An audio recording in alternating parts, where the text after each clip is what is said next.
नमस्कार दोस्तों, स्वागत है आपका हमारे YouTube चैनल पे। मैं आपका दोस्त नीरज पाठक और आज हम लोग पढ़ेंगे इलेक्ट्रिक फील्ड्स के बारे में। तो जैसा कि हम लोगों ने पिछले दो अपने चैप्टर में पढ़ लिया, पिछले टॉपिक में पढ़ लिया था, क्या क्या पढ़ लिया था, इलेक्ट्रिक चार्ज के बारे में, कूलम्ब्स लॉ के बारे में, vector form of Coulomb's law के बारे में। तो चौथे पार्ट में हम लोग डिस्कस करेंगे इलेक्ट्रिक फील्ड के बारे में। ऐसे ही करते करते हम लोग कोशिश करेंगे कि धीरे धीरे सारे फिजिक्स को कंप्लीट करें। तो मैंने बोला कोशिश करेंगे, क्यों कोशिश करेंगे भाई? क्योंकि जब तक से आप लोगों का सपोर्ट नहीं मिलेगा तो शायद मैं कुछ दूर चलकर नहीं थकूंगा, मैं आगे बढ़ता जाऊंगा। ठीक, तो कंप्लीट करेंगे, पूरा कंप्लीट करेंगे इसको। जब तक से कंप्लीट नहीं करेंगे तब तक से चैन से नहीं बैठेंगे। ठीक, तो सबसे पहले बात करते हैं इलेक्ट्रिक फील्ड के बारे में। क्या होता है इलेक्ट्रिक फील्ड? तो देखिए, इलेक्ट्रिक फील्ड क्या होता है?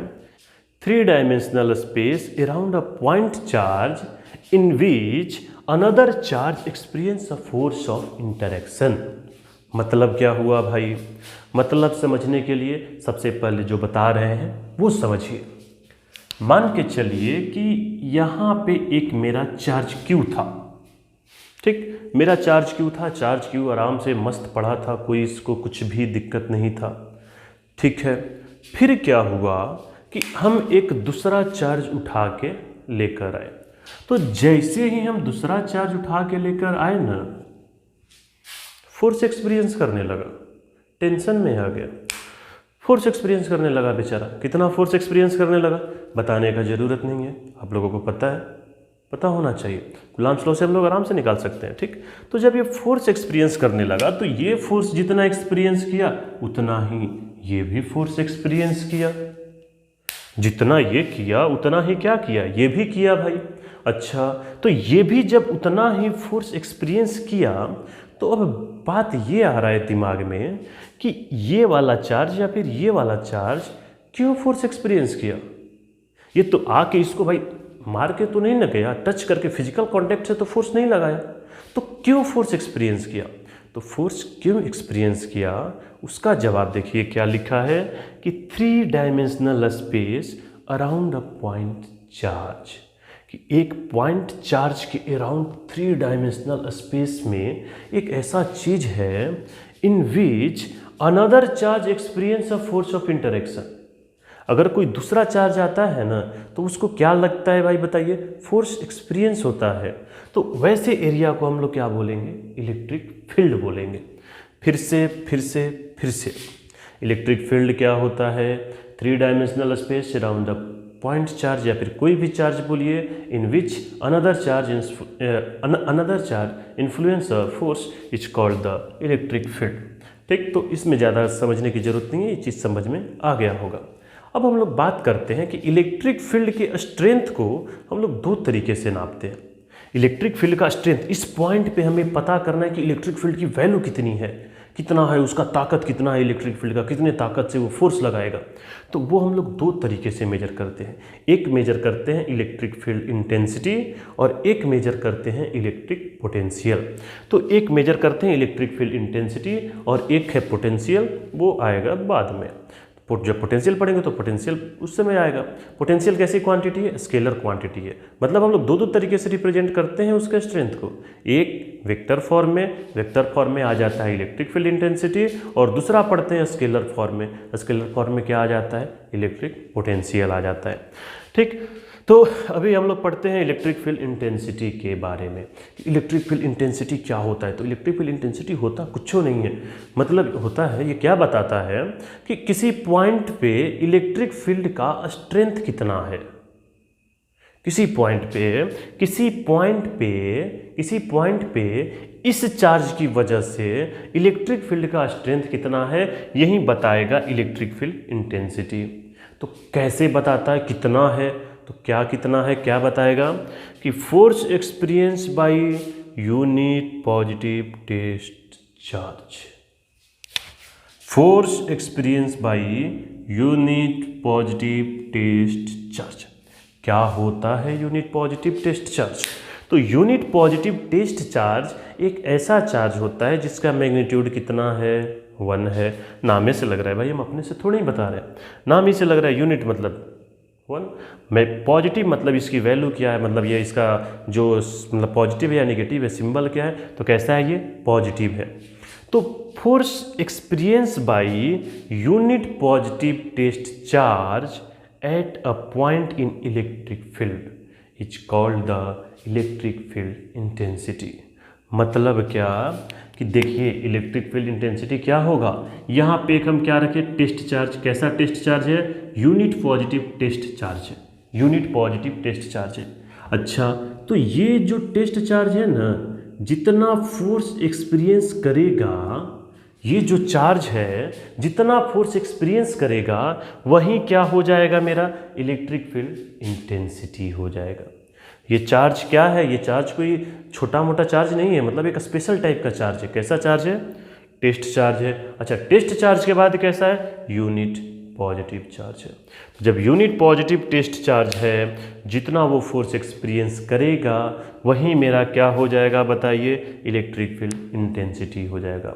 समझने के लिए हम लोग ऐसे समझते हैं कि जो जाने दीजिए, सिंपल सा मानते हैं कि ये मेरा एक टेस्ट चार्ज है, कुछ भी है छोटा सा, इसका जो वैल्यू है XYZ हमें नहीं पता है। अच्छा, और इसकी वजह से इस पर फोर्स लग रहा है 20 न्यूटन, तो इलेक्ट्रिक फील्ड कितना हो जाएगा? 20 न्यूटन पर कूलम्ब।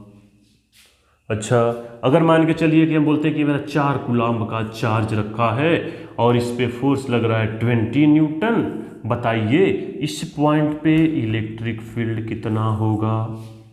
तो इलेक्ट्रिक फील्ड निकालना है तो हमें पता है कि भाई 4 कूलम्ब पे, उल्टा करते हैं, नहीं सीधा ही करते हैं कि 4 कूलम्ब पे 20 न्यूटन चार्ज, 20 न्यूटन का फोर्स लग रहा है, तो यूनिट चार्ज पे कितना लगेगा भाई? 5 न्यूटन पर कूलम्ब। तो यहाँ की इलेक्ट्रिक फील्ड की वैल्यू क्या हो जाएगी? 5 न्यूटन पर कूलम्ब। कन्फ्यूज हो गए? फिर से समझिए, क्या बोला मैंने कि force experience by unit positive test charge at a point in electric field is called electric field intensity. मतलब बार बार नहीं समझाएंगे, समझ लीजिए। क्या बोला कि अगर ये चार्ज है 20 न्यूटन का है, 4 कूलम्ब है, तो भाई 4 कूलम्ब है ना, 20 न्यूटन एक्सपीरियंस कर रहा है, तो 1 कूलम्ब कितना करेगा? 5 न्यूटन करेगा। तो उसी को तो बोले कि भाई 5 न्यूटन क्या हो गया? इलेक्ट्रिक फील्ड इंटेंसिटी हो गया। मतलब कि ज़्यादा नहीं हमें लेना, हमें यूनिट लेना है कि यूनिट वाला कितना फोर्स एक्सपीरियंस कर रहा है, वो जितना एक्सपीरियंस कर रहा है वही मेरा क्या हो जाएगा? इलेक्ट्रिक फील्ड इंटेंसिटी हो जाएगा। कैसी क्वांटिटी है? तो वेक्टर क्वांटिटी है। फिर बात करते हैं जो फार्मूला आया, देखिए जो मेरा फार्मूला आया, फार्मूला हम लोग उसी से निकाले कि force experience per unit charge. ठीक है, ठीक है, इतना समझ में आ गया। लेकिन ये समझ में नहीं आया कि ये काहे लिए लिखा, लिमिट Q0 टेंड्स टू 0, ये काहे लिख दिया? तो ये इसलिए लिखा, ऐसा इसलिए लिखा, समझिए जरा कि ये कहाँ से आ गया। ऐसा इसलिए लिखा कि मान के चलते हैं कि ये मेरा एक चार्ज है Q, ये बेचारा अपना इलेक्ट्रिक फील्ड मान के चलते हैं ऐसे ऐसे बढ़िया सा इलेक्ट्रिक फील्ड अपना चारों तरफ अपना राज जमाया हुआ है। एक आ गया और बड़ा सा आ गया, ये भी ठीक ठाक बड़ा है, छोटा नहीं ले रहे हैं हम लोग, Q0 टेंड्स टू 0 नहीं कर रहे हैं, बड़ा ले रहे हैं। तो बड़ा ले रहे हैं तो ये भी तो अपना भाई, इसका भी इलेक्ट्रिक फील्ड होगा, ये भी क्या करेगा? ये भी अपना इलेक्ट्रिक फील्ड लाने लगा। तो ये दोनों इलेक्ट्रिक फील्ड क्या करेगा? ये जो बड़ा हो जाएगा इसके इफेक्ट को क्या करेगा? ये कम कर देगा, इसके पावर को क्या करेगा? सप्रेस कर देगा। तो सप्रेस करेगा तो हमें इसकी वजह से एग्जैक्ट इलेक्ट्रिक फील्ड नहीं मिल पाएगा। फिर से, अगर ये बड़ा आ गया तो ये इसके इलेक्ट्रिक फील्ड के स्ट्रेंथ को क्या करेगा? कम कर देगा। कम करेगा, ज़्यादा करेगा, वो हम नहीं बोल सकते। क्यों? क्योंकि वेक्टर क्वांटिटी है। अब जैसे खुद समझिए कि हमें इस पॉइंट पे निकालना है, तो इस पॉइंट पे अब तो दो इलेक्ट्रिक फील्ड आने लगे ना भाई, एक इसकी वजह से इधर और इसकी वजह से इधर। वेक्टर क्वांटिटी है, जोड़ेंगे जैसा हो, कम हो ज़्यादा हो हमें नहीं मतलब है। तो हमें एग्जैक्ट वैल्यू, एक्चुअल जो इसके वजह से इलेक्ट्रिक फील्ड है वो नहीं मिल पाएगा। तो उसी लिए हम लोग क्या करते हैं ना कि इसको एकदम छोटा रखते, इतना छोटा, इतना छोटा, इतना छोटा, 0 कर देते हैं। नहीं, कितना छोटा कर सकते हैं? ये भी सवाल पूछता है, कभी कभी ये सवाल पूछता है कि Q0 की वैल्यू क्या हो सकती है, कि what's the minimum value of Q0। तो Q0 की मिनिमम वैल्यू क्या होगी भाई? तो जब भी Q0 लेंगे एक इलेक्ट्रॉन तो लेंगे ना, एक इलेक्ट्रॉन से छोटा नहीं लेंगे ना। तो एक इलेक्ट्रॉन की वैल्यू कितनी होगी? 1.6 इंटू 10 का पावर -19 कूलम। तो ये क्यू नॉट की स्मॉलेस्ट वैल्यू है। ठीक, तो क्या लिखे? Electric field equals to limit q naught tends to 0 F by q naught. Unit क्या हो जाएगा? न्यूटन पर गुलाम। किसी को कोई दिक्कत नहीं है, फोर्स का न्यूटन होता है, चार्ज का गुलाम होता है। अभी बताएंगे, अगर इतना भी हमें बताना पड़े तो समझ लो कि तुम लोग गधे हो।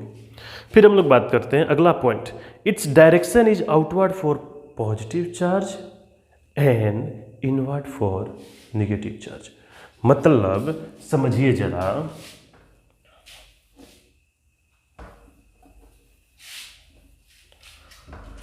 मतलब ज़रा समझिएगा कि इलेक्ट्रिक फील्ड जो है पॉजिटिव चार्ज की वजह से क्या होता है?